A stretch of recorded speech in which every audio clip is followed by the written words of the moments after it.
It's a two-prong extension cord. Well, it'll work for now.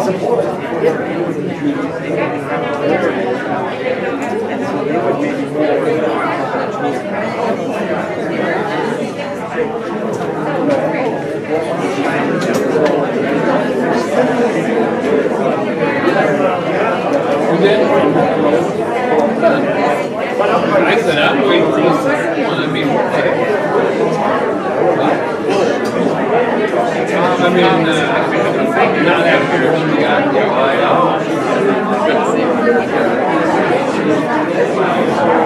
I thought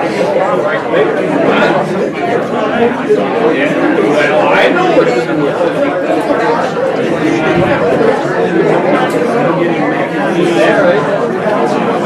well, that's okay. The bank has said that's fine, he'll accept it.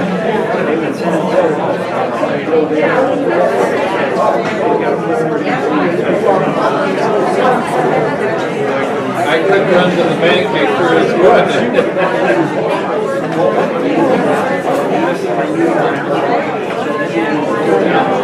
You might as well send this to us and let the others don't mess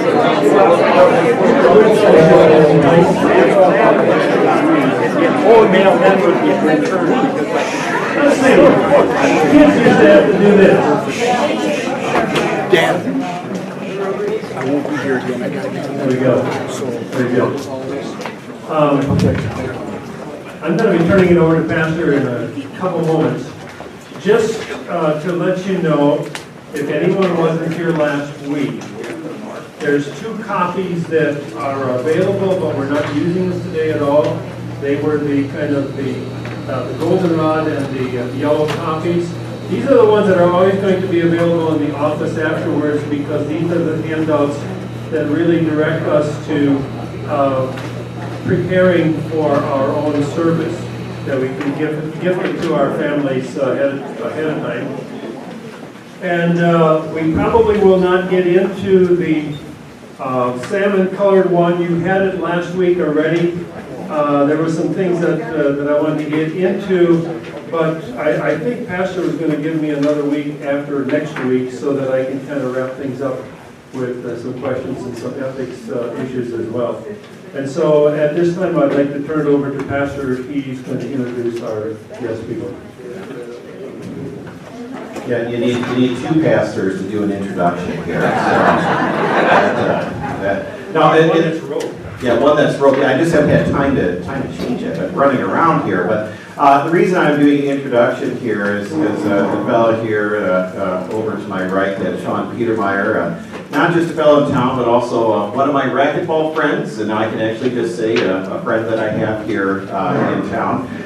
He's a really good guy. About once every month, he lets me win. It's really good of him, you know. Otherwise, I'd be just terribly depressed all the time. But every now and then, in fact, yesterday was one of those days where you let me win 1 game. It was really nice, you know, to get in here. And then also his wonderful wife, Janelle, is here too. Rachel and I have had the joy of being over there for some pizza and board games. I did learn, do not play board games against her though. I'm not kidding. I'm going to tell you what happened. This is true. We had this one game that involved dice, and she could honestly say, a 5. Roll the dice, give me a 5. A 4. And then she'd roll it, it was a 4. And it was just over and over again. And all I know is I lost quickly. And so on. So just a couple good words about them, and then talking to Sean in the series that we have going on right now. really fits in, and Sean can tell you about what it is exactly he does. Very, very pertinent and topic, not just for us, but also think of, again, your children as well. And all the things that in many ways they're going to have to do at the time that the Lord calls us home. Okay, so that being said, Sean, if you'd like to take this microphone.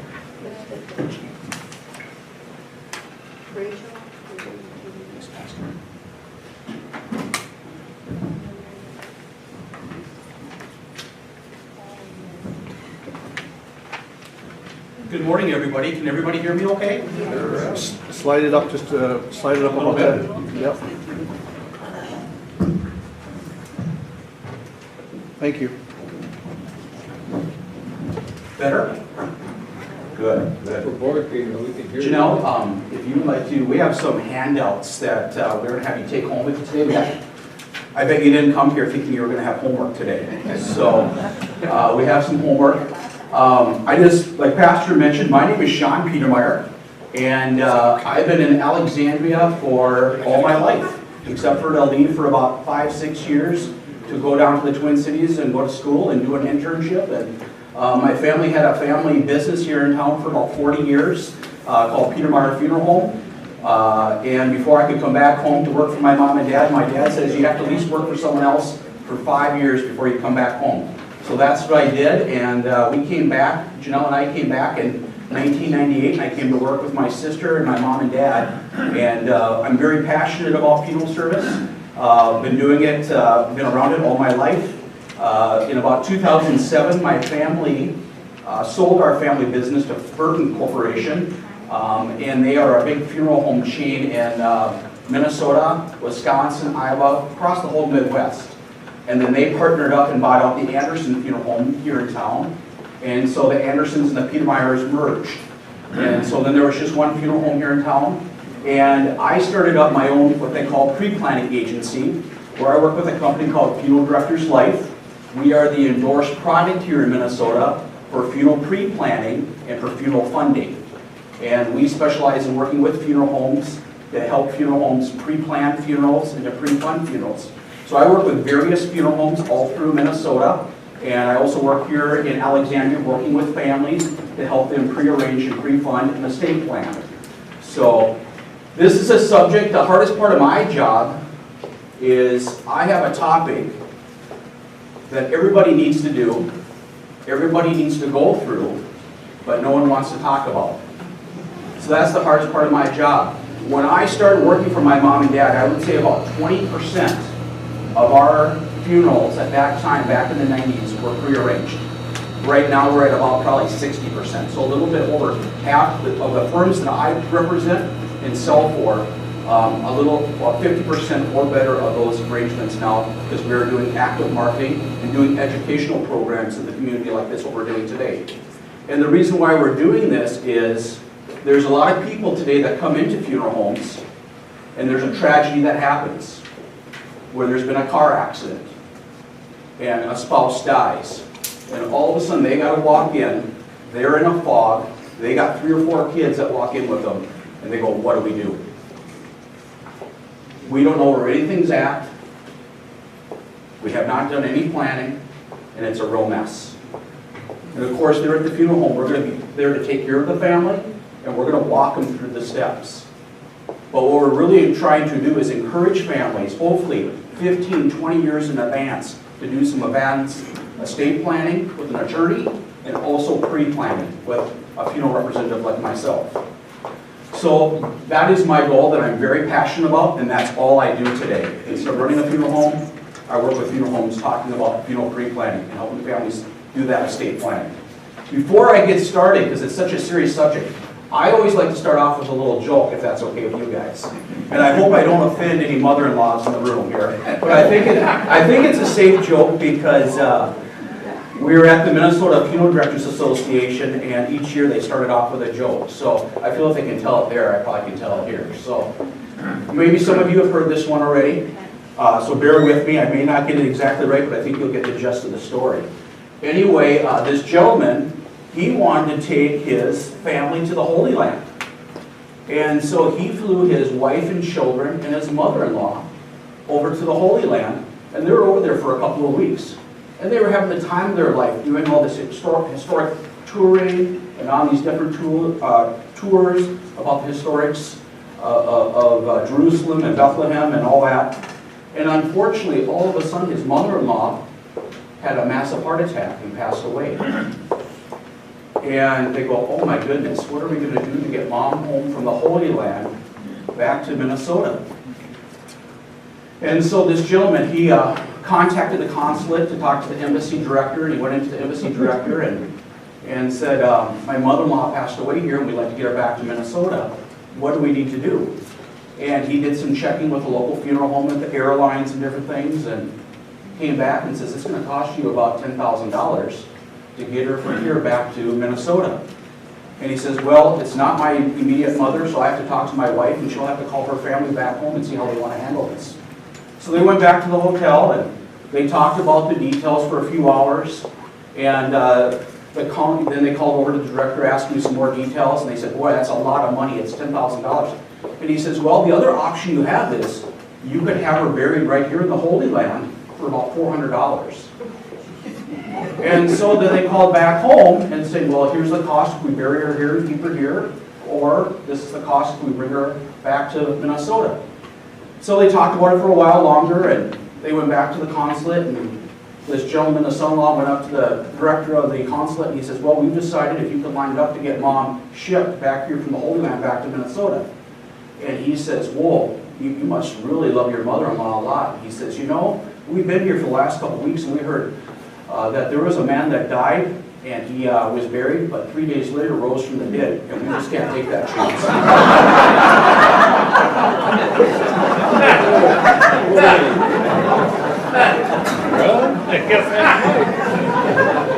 So I hope I didn't offend any mother-in-laws.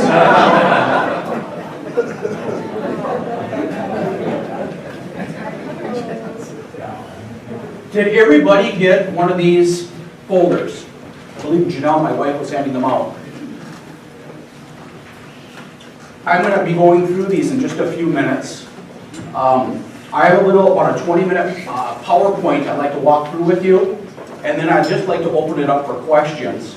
I understand that we have an hour. I don't believe this will take an hour. It just depends on how many questions you have. And that's why, though, I think when we get questions, that's what really makes this very, very interesting. And typically I have all the answers, but sometimes I don't. So if I don't have the answer for you today, the one promise I can is I will get you an answer. I have contacts through the health department and through the Minnesota Funeral Directors Association that if I don't know the answer, I'll get it for you. I'm going to talk a little bit today about what I do. I'm going to talk about estate planning, about a form of estate planning which is called pre-planning and pre-funding your funeral. And I'm going to talk about why this is such an important subject and why so many of our clients today are doing this. What I hope to accomplish here this morning is the purpose of our time together is to help you better understand how funeral pre-arrangement and pre-funding can be beneficial for both you and the people that you love.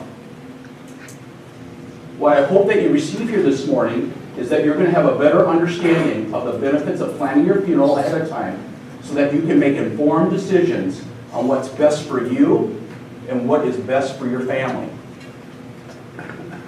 A lot of questions that we get. Why should I pre-plan or pre-fund my funeral? What advantages are there in planning my funeral ahead of time? If I pre-fund, are there options that will fit my budget with payments? Are pre-planning and pre-funding the same thing? If you have any questions, just please write them down. Everybody should got a pen, and there should be a piece of paper in your folder to take down any notes that you have today. And I'll be happy to answer any questions that you have. Why should I pre-plan ahead of time? When there is absolutely no advanced preparation, your family will have to answer a lot of questions and make many irreversible decisions on one of the most difficult days of your life. When I say this is, people come in, like I say, there can be an accident, a heart attack, and I've been doing this for 22 years professionally. I've had that happen where a gentleman has come in, 4 kids walk in, and within about a 2 or 3 hour period, we have to make about 60 to 70 decisions, which we will show you today of things that are all irreversible. You get a one-time shot at it.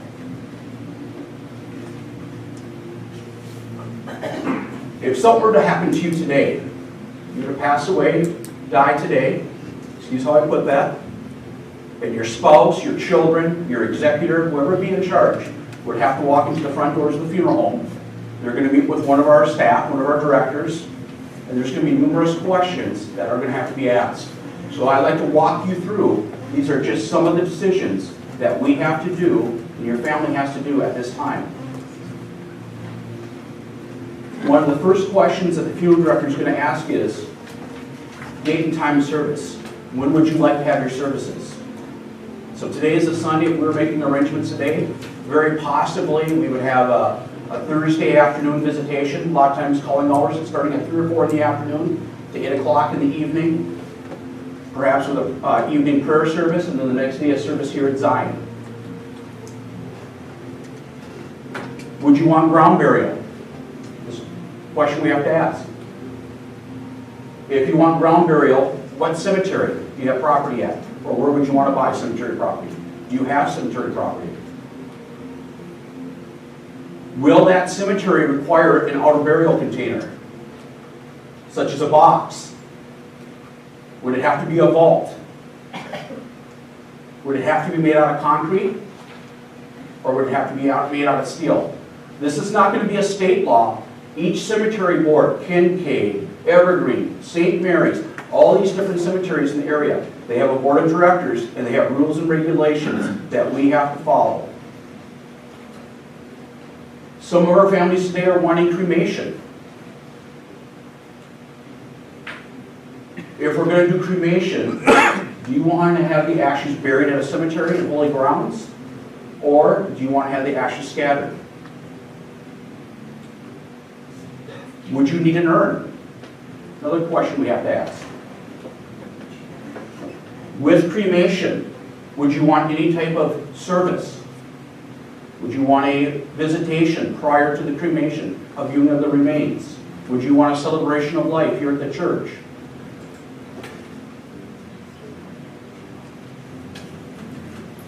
Some families we serve just want to have a simple chapel service at the funeral home. Some people want to have a church service here at Zion. And some of our families just want to have a simple graveside service. So option after option that we can offer to families, decisions that they're going to have to make. Would there be any type of a visitation or gathering the night prior or an hour or two prior to the services? Parents' names. We're going to need parents' names for the death certificate and for the obituary. What newspapers need to be notified, such as the Echo Press, perhaps the Minneapolis Star and Tribune, St. Cloud Times? What communities have you worked in or lived in that you'd have relations or family or friends that live in those communities? Church affiliation, which here, more likely if you're a member of Zion, would be here with Zion. If there's going to be a viewing of the remains, a lot of our cremation still there is a viewing prior to the cremation, or ground burial, there would be a casket that would be needed. Today we have caskets that are made out of metal, wood, or steel.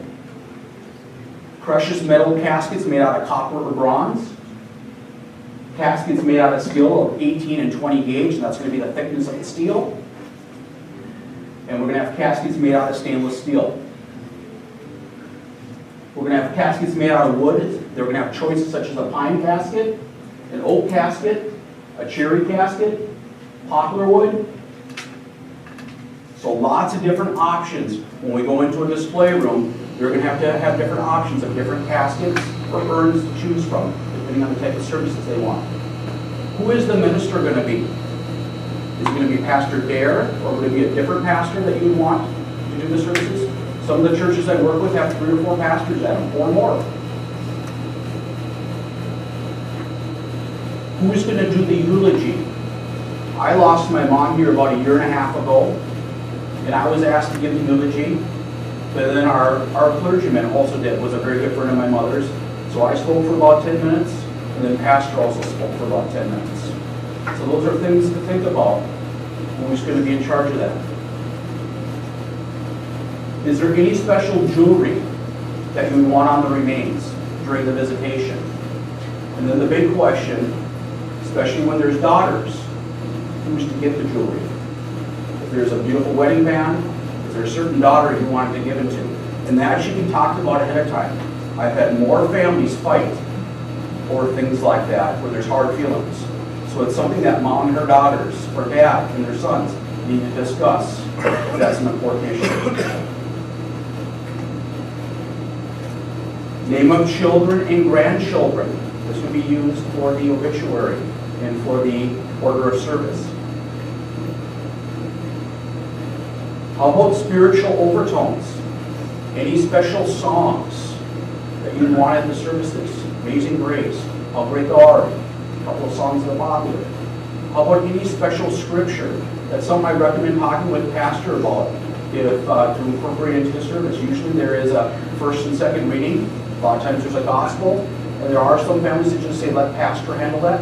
But there's a lot of families I work with that do a lot of Bible studies, and they have special readings that incorporate into their life that they like to have shared at their service to personalize the service. The other thing that I will say about, I'll come back to it in just a second here. I want to talk a little bit about the songs and the music is, I talked to Pastor Gare about this, there is an appropriate time for certain eulogies and also for certain music. We're getting today where there's what we call a lot of celebrations of life, and a lot of people want to have certain music, maybe that is not appropriate for the church here. And that's the importance of a visitation the night prior. A lot of my families think they're going to save money or time by having a visitation an hour prior. I just want to share with you, I lost my mom a year and a half, and I can say the most healing and most important part of that service for me, to have closure, was the visitation the night prior. We got there at 3 o'clock to 4 o'clock. My family had an intimate time with my mother to say goodbye to her.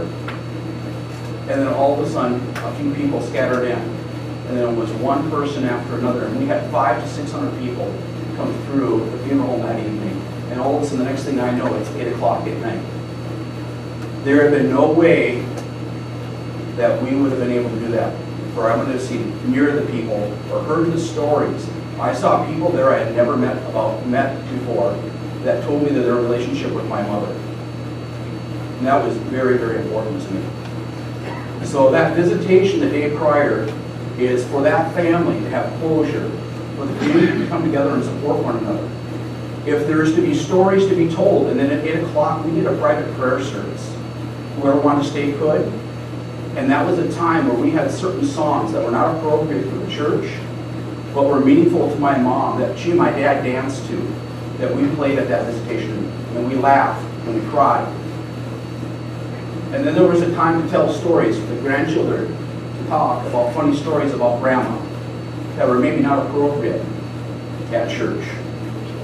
Because I think that the next day we have the service, and it's a service with God, and that needs to be appropriate. Pastor can talk more about that a little bit later. But I want to talk about that's the importance of that. Spiritual overtones, the music, having that visitation the day prior. Just some important things to think about when you're doing this pre-planning process. Another question that comes up is, how about pallbearers or honorary pallbearers? Or now with cremation, urn bearers, an honorary group that will escort the urn in and out of the church or the casket. Usually we like to have about 6 to 10 names. When I tell families pre-arrange, I say come up with 10 names. Today, who's most important to you to have? And if it's 20 years later, perhaps they're not available, perhaps they're already deceased. But at least the children, or who's in charge, has a list of names to work with. If they get 5 of them, they get 5 of them. That's maybe 5 they didn't know about. We have to have maiden names for the death certificate and for the obituary. I would say 40% of the time, when I ask about mom's maiden name, I don't know. That shocks me, but a lot of people don't know that information. I have to have a social security number. I know that's a very privileged and private information. We do at the funeral home have to supply that to the Social Security office. When a person dies, we have to report that to the federal government. So we do collect that information. And if you are a veteran, is there any veterans here in the room? Thank you for your service. If you are a veteran, we do need to get a copy of your DD 214. You are entitled to military benefits. And it all depends on what I recommend is going over to the local VA office and pre-registering. But I would like to have a copy of your discharge papers. If I'm helping you with your pre-arrangement, that we have it on file. I know I can think of 2 funerals in my 22 years. I knew the individual was a veteran, but we could not prove it. He did not get his honors. Just down in St. Louis, there was a fire, and his papers were destroyed, and he didn't keep his papers. So that's the importance of having a copy of this discharge paper and pre-registering. There are some death benefits. If you die at a VA nursing home or a VA hospital, there are some additional death benefits you get if that happens. And also, every veteran is entitled to be buried at a national cemetery, such as Fort Snelling down in the Twin Cities, or at a state cemetery, such as Camp Ripley.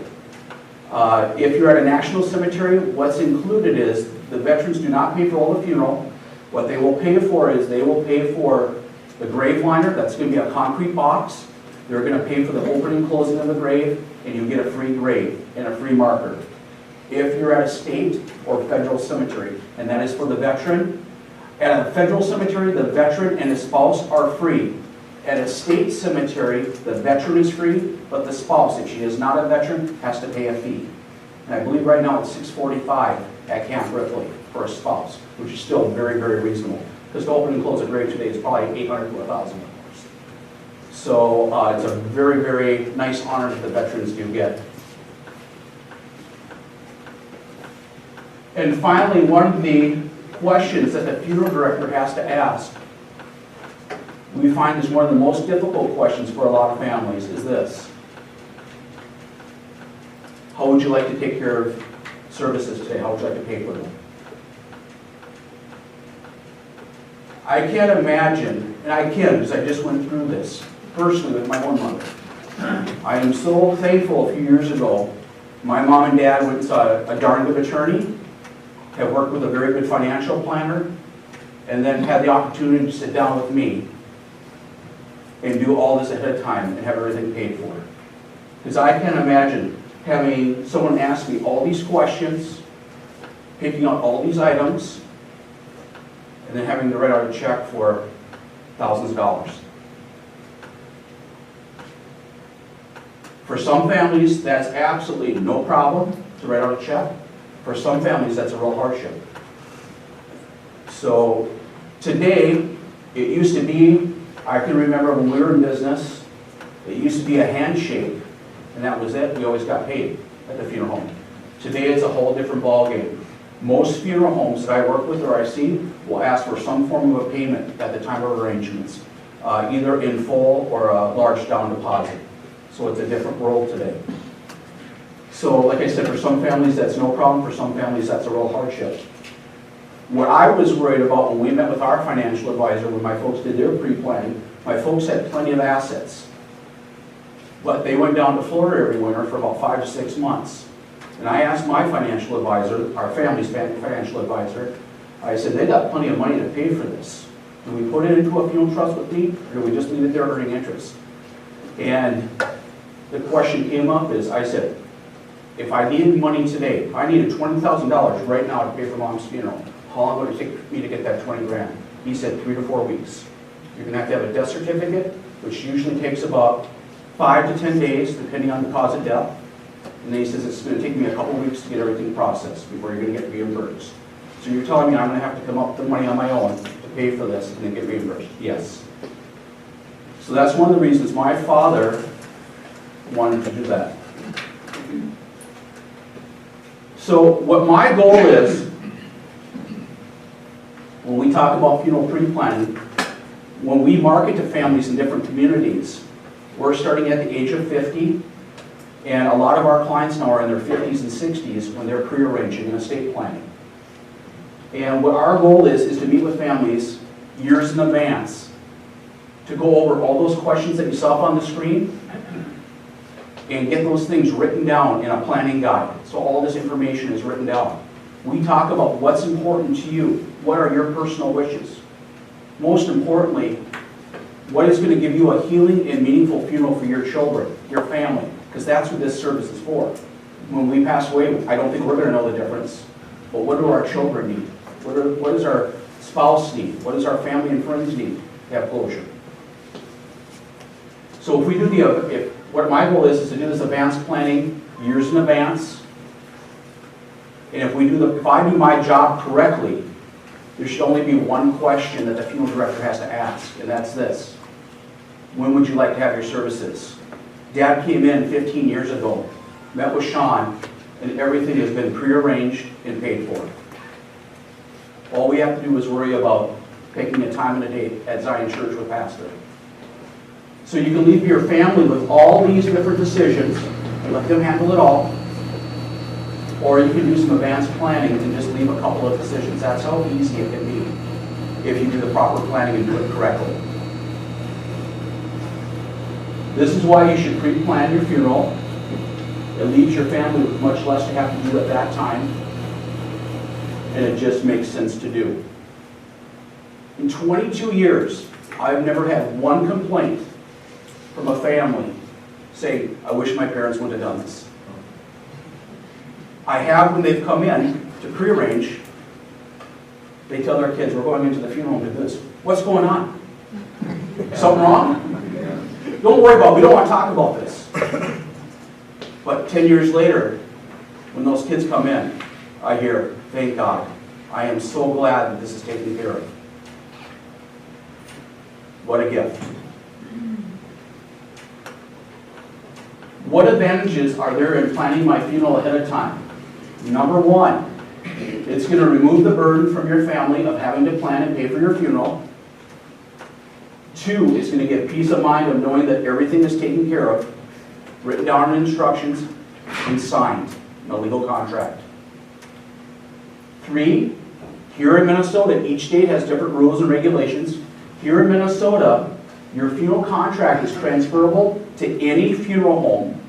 If you move away, everything can be handled by the funeral home of choice at the time of your death, no matter where you're living. So a lot of people will say, Sean, what happens if I have a pre-arrangement with you? Here's a great example. I had hundreds of pre-arrangements at Peter Meyer Funeral Home that I had set up over several years. We sold our family business. People called, where's my money? What happens now? We had a new funeral home Burton company that bought us out. They're honoring all those contracts.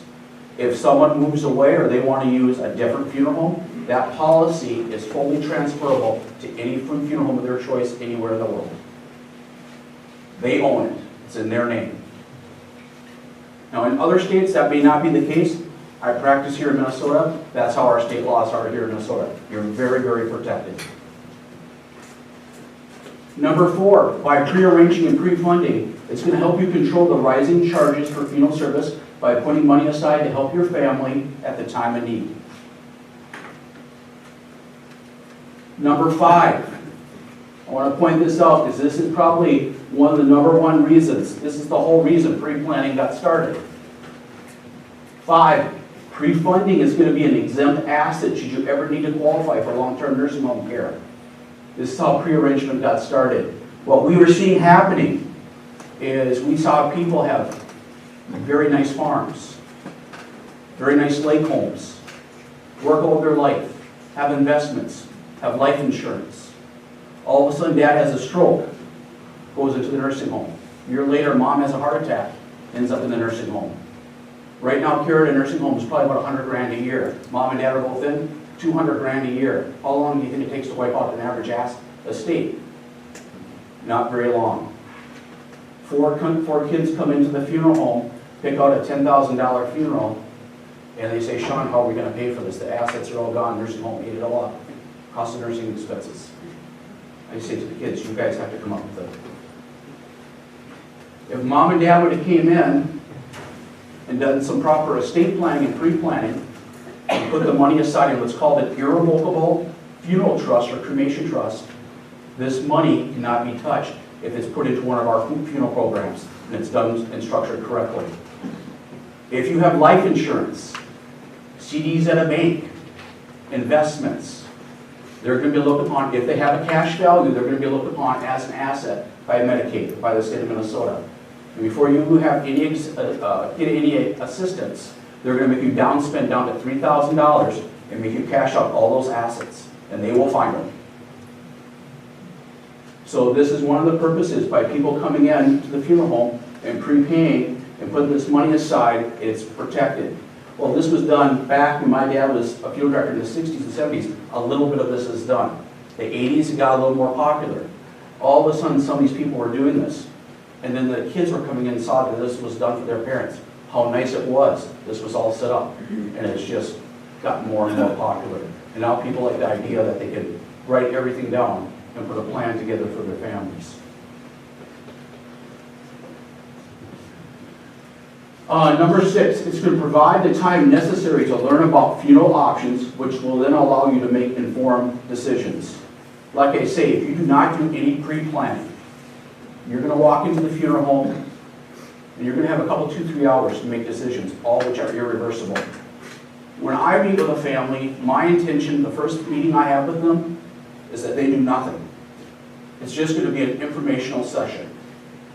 I want them to be comfortable with me, with the firm I represent, and I want to answer their questions, and I want to give them an exact cost figure and make sure they're comfortable with everything. I want them to go home, discuss it as a couple. I say, talk to your children. What do they need for closure? Are they going to be okay with this plan? An example I will give is I had a woman that came in that did not do that. She just wanted to handle it her way. And this is around Thanksgiving time. And she came in and she said, I want to be cremated.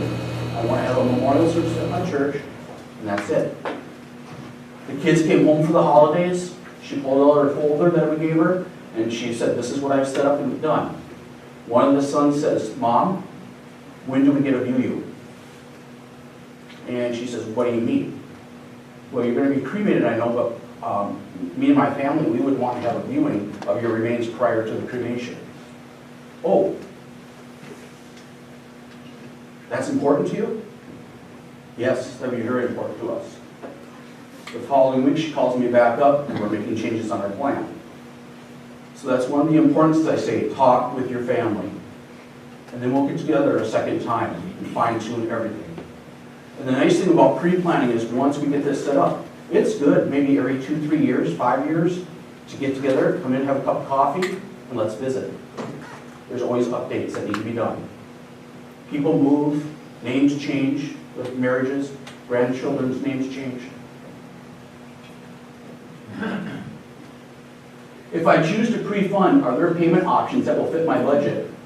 Yes, you can pay for your funeral in a number of ways. You can pay for it in a single payment. When I meet with clients, about 50% of the time, we will come up with an exact cost estimate of what a funeral will cost for a cremation plan. And we will come up with an exact printout, an estimate, a la carte, everything all written down in a contract. And then they'll write us a check, and we put that money into a company called Funeral Directors Life. It's an insurance product that's an irrevocable trust. And then the funeral is paid for. We also offer, for some of our younger families, myself, I have a plan.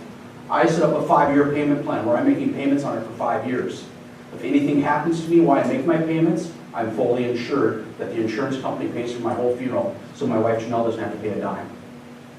It's a payment plan that's through insurance program. Payments can be made monthly, quarterly, or annually. And the most important point is it's going to protect your family. We can find a plan to make sure it fits for you financially. We don't want you to do something that's not comfortable for you. It has to work. Are pre-planning and pre-funding the same thing? They are not. The pre-funding is choosing the merchandise and the services, such as a casket, a vault, or an urn, the type of service that you want, and then writing that all down in a contract and paying for it. The pre-planning is writing down all the information that your family and the funeral home will need at the time that the death occurs, such as the vital information, the obituary, that type of stuff. I'm going to have everybody pull out their planning guide, please.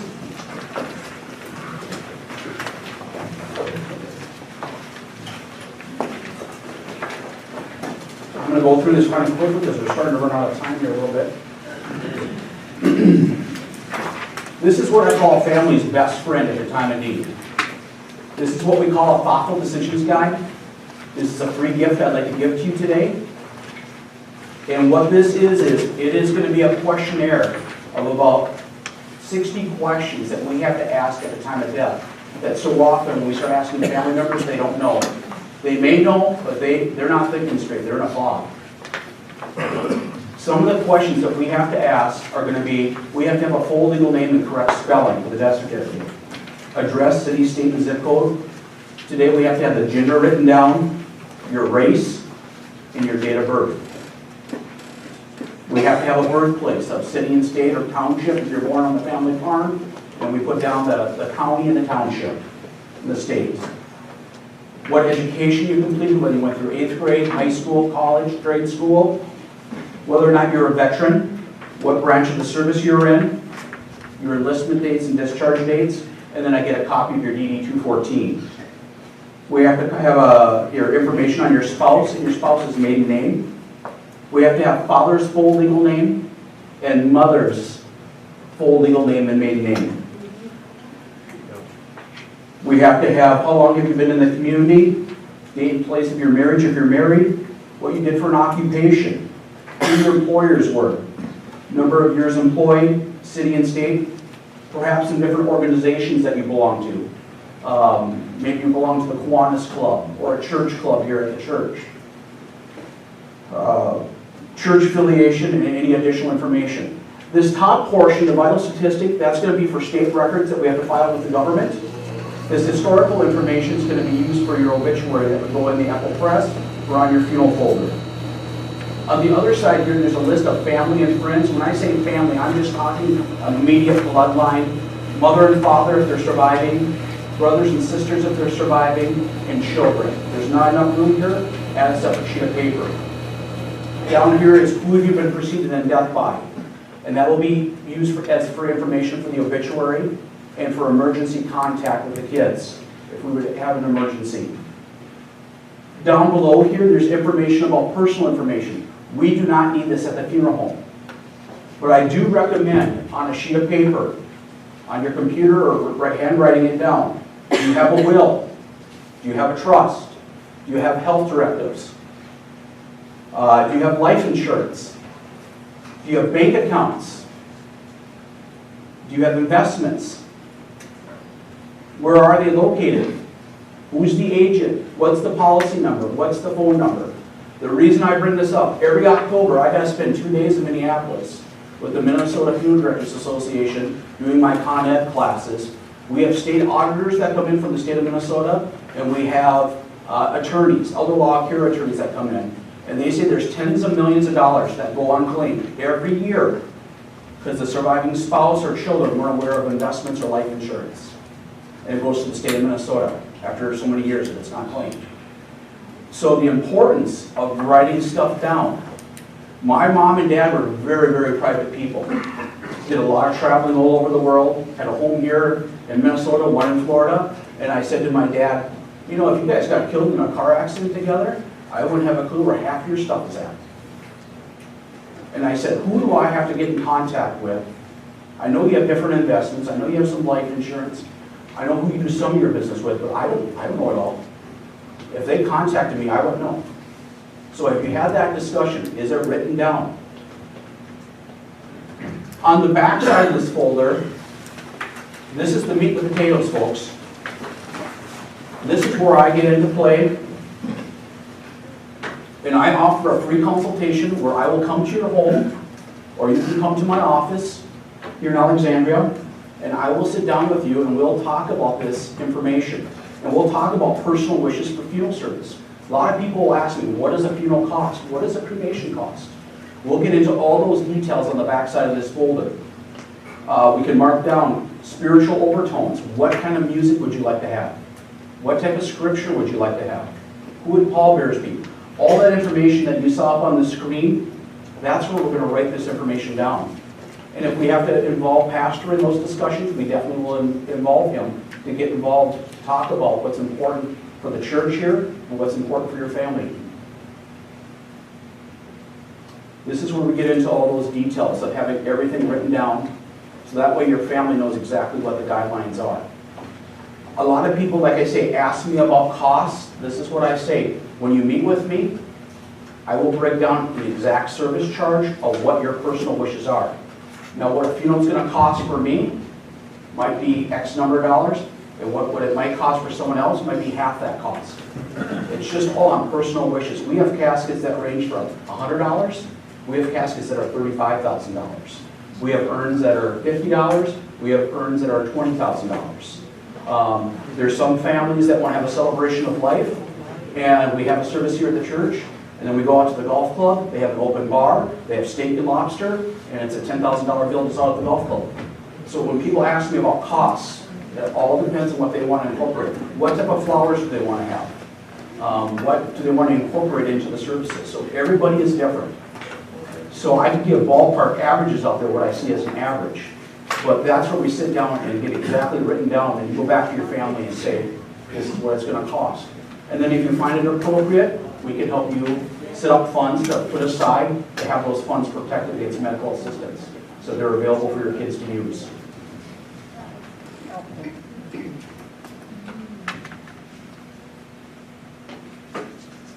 I'd just like to read this on the front, and then we'll finish up here. On the front of the folder, it says, "Dear loved ones, I have prepared this guide for you and those I care about. Inside, you will find a brief overview of my life, a listing of those most dear to me, and some of my most precious memories. For your peace of mind as well as my own, I've included wishes for my funeral services, along with other vital information you will need at the time of my death. I've completed this guide with much love and foresight. My desire is to lessen the burden you will have at the time of my passing, so that you can celebrate our lives together." This is truly the best part of my job. People say, how can you work your funeral service? This is one of the best gifts I can say you can leave to your family. The best part of my job is when I can help a family make it just a little bit easier when that time comes, that things are talked about and there's a game plan. Just a quick little review here, and we're finishing up. There are many advantages to planning ahead. The most important reason, it's going to eliminate the burden of planning your funeral for those you hold near and dear to you. There are many ways to pay for a funeral ahead of time without bringing a strain on finances. If you move away, you can take your pre-arrangement with you, or you can have your family have the funeral and take care of everything from here. There's a planning guide that needs to be filled out thoroughly so that your family will know exactly what your wishes are. And pre-planning affords time for making informed decisions. With proper planning in advance, instead of leaving your family with this, all these different decisions compared to this. My question to you is, of these two options, option one, of these two options, which one makes most sense to you? But most importantly, which of these two options do you think would make the most sense for your family? Any questions that I can try to address? Yes, ma'am. Yes, ma'am. Sir, I'm sorry. I apologize. I'm sorry. I apologize. I have, no, we have, our family got together and we have decided on cremation. Sure. We've gone out to the cemetery and we have bought our niche in a columbarium, Okay. $2,400. Sure. Now, that's the bulk cost of my funeral or our funeral, as I see it. Correct. That would just be if you bought your niche out of the cemetery, that's just to cover the niche. You're still going to have your cremation expenses with the funeral of your choice. And then if you have any type of a funeral service here at Zion, you would have those costs on top of it. Does that answer your question, sir? Good question. Yes, sir. So if we pay ahead of time, so let's say I live 20 more years, well, the prices can't be the same. Sure. So then what?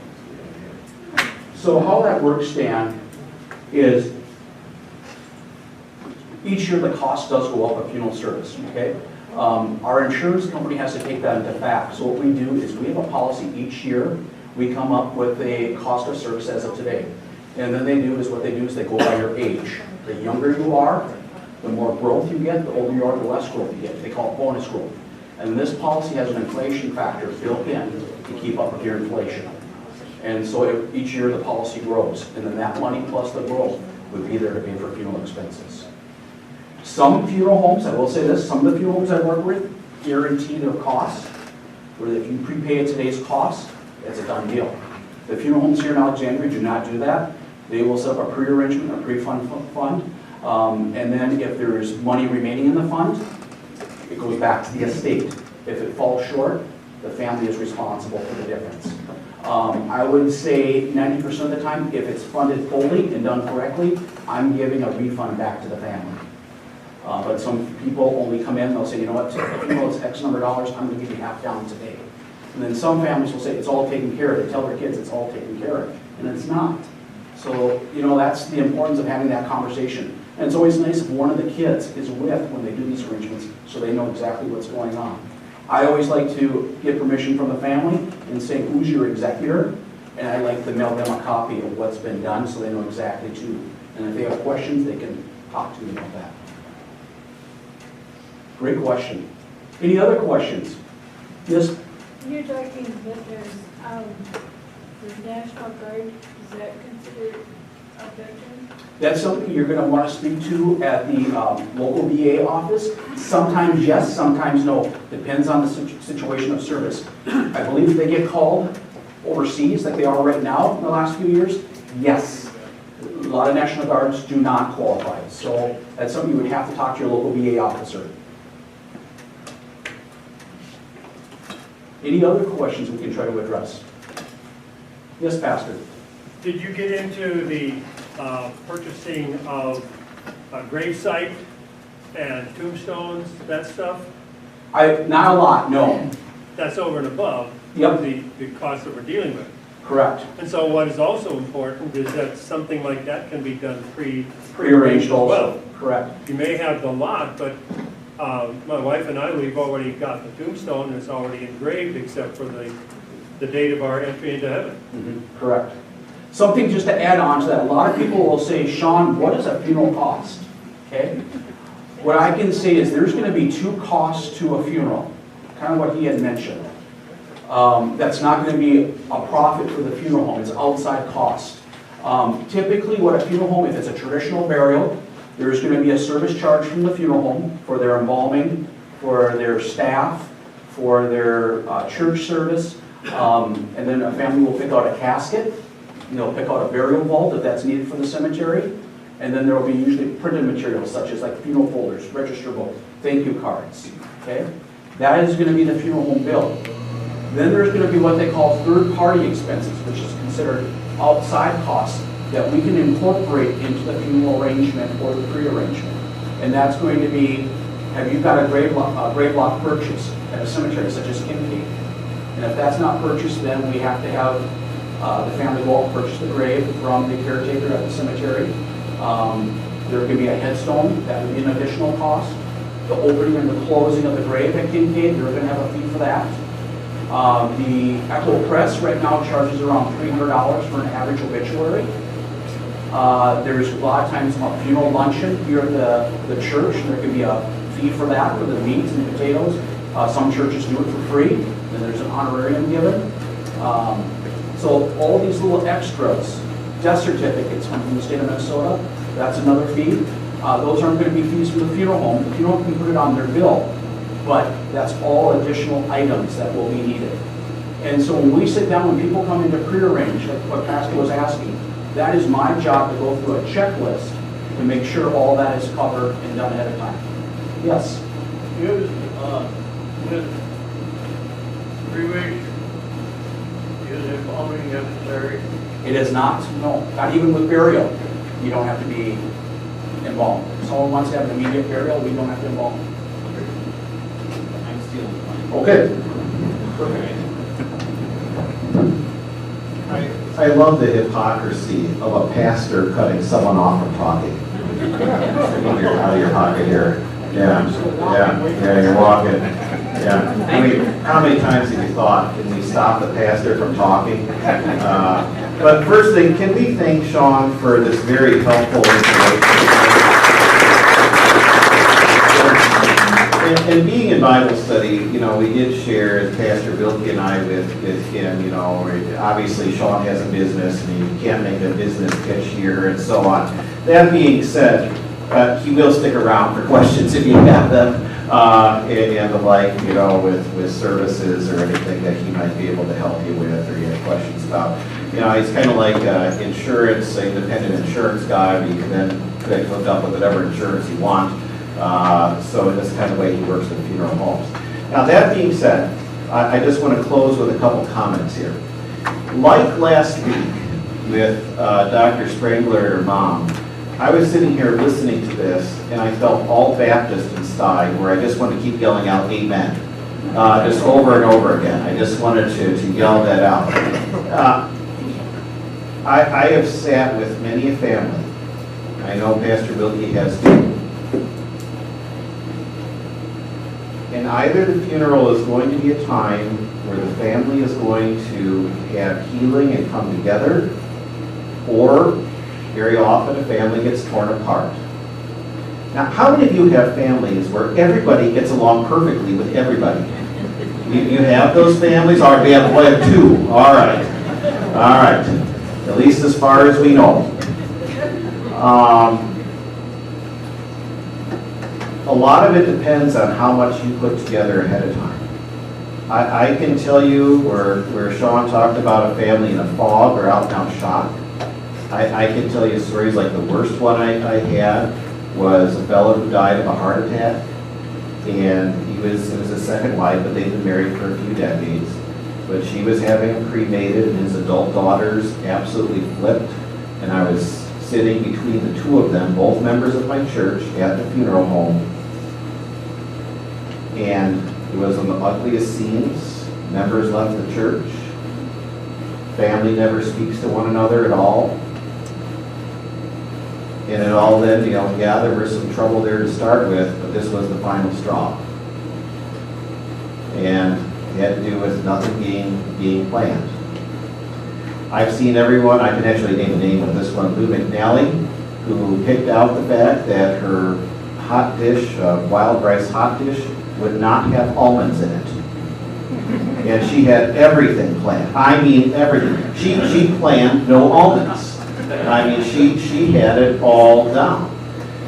But then the most important thing is, and Sean alluded to it as well, is one of the things I'm going to talk to you about when Pastor Wilkie is done with this, is what is going to be your Christian testimony to your children and your family members in your death. Your funeral gives you the opportunity, especially when it's known that you planned it. I asked every single one, do you have special hymns picked out? Do you have special verses in Scripture picked out? And if you do, I preach on those things every time. And I'd like to make it known to at least the family members I get to see, here's the word of the Lord that really spoke to your dad, your mom. And to take that into a Christian message. And maybe, here's another question. Is every single member of your family a Christian? Or do you have some family members that need to hear the word of the Lord? Of course, all Christians need to as well. But these are things that I ask, and I'm just simply saying, I want to close this honestly. When Sean was talking, and like last week, I just kept thinking to myself, amen, yes, yes. Because I've been there with many, many, many, many, many families. And in shock. And so not only do they have to make decisions, they have to make decisions while they're highly emotional. Who makes good decisions when you're highly emotional? So I know I'm talking. Now, just Chris, I'm going to pick on you for just a moment here. Chris, if you don't know, his father just passed in December. And Chris, here's a good yes/no question for you. Do you think pre-planning, more pre-planning, would have helped you and your family go through the situation? He just gave the testimony of yes. And it would be fair to say that's a big yes. Yes. And I've talked to Chris quite a bit, and there's some conversations and the like. And my point is just simply do this. Do this would be a good thing and be a tremendous blessing. Let's have a word of prayer. Lord God, Heavenly Father, we thank you today for the life that you have given to us in your Son, Jesus Christ, who died for our sins and on the third day rose triumphant from the grave, with the promise that he indeed is the resurrection and the life, and that all who believe in him will live even though we die. Lord, in this good news that we have to share with our families, with the peace that we can give them by taking the time to do some planning, to give a testimony of care and a testimony of your gospel in all that we do, not just in life, but also in our death. Lord, help us then to pass along this, the most precious gift, to those that we love, in the name of Jesus. Amen. And Pastor Whitley, we don't mind you stealing the mic here, but I'll tell you again, I think Sean will stick around here a little bit if you have some questions, thoughts with him. Like I said, he can't give a sales pitch, but I will. He's an okay guy. That's what you get over here. Okay guy. Okay guy. That's it. Just keeping him humble. All right, Godspeed. I just wanted to thank everybody for the opportunity just to come and visit with you today. Thank you very much. Those folders I'd like you just to take home. If there's any time I can ever answer any questions for you, I'd be honored to answer any questions at all. I do have a little favor to ask you. In the packet, there is a little evaluation. I would just ask if you don't mind filling it out.